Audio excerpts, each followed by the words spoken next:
I'm a shepherd, so it's my job to wander the hills looking after the flock. Too little to eat and no time to wash, it's a hard life, but it's all I've got. I work my fingers to the bone trying to scrape a living, and all that I own are the clothes I stand up in. I'm the lowest of the low, the bottom of the pile. If we had a caste system, I'd be cast aside, but all that changed when, along with my friends, I was chosen to attend the single greatest event that this world ever held. And like any occasion where you want to make an impression, even the invitation was the stuff of legend.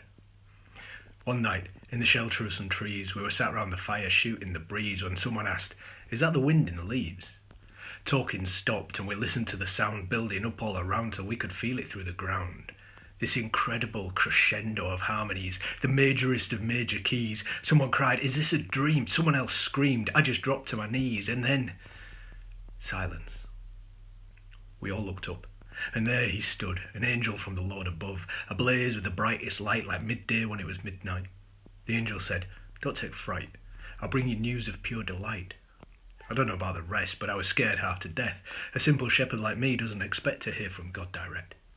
The angel told us the Saviour was born, the Christ, the Messiah, the Lord of Lords. This baby would grow to save us all, but right now he was laid in a cattle stall. It's not every day you get the chance to see something like this firsthand. No arguing.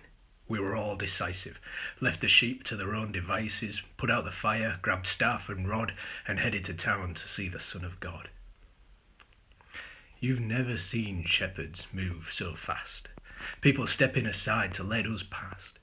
We reached the barn, and there we saw Mary and Joseph laid in the straw, exhausted, but filled with the joy that comes the first time you hold your newborn son. I thought they'd be scared at the sight of us strangers, but they simply waved us to the manger, and then, in a moment I'll never forget, the boy's eyes met mine and I quietly wept. I wept in anger for the oppression he'd know, and I wept in fear for the death he'd endure, but I wept with joy for the love he would show. News like this can't be kept inside. It kicks and it fights like something wild. The only option left to me was go back to town and set this free. I told every soul that I could see. And even though I'm just a shepherd, they'll listen to me. A shepherd should be with his herd and not heard, yet they were hanging on my every word.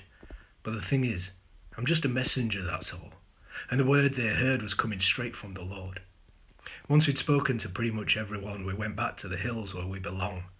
And as we walked, we talked about how this night would go down in history.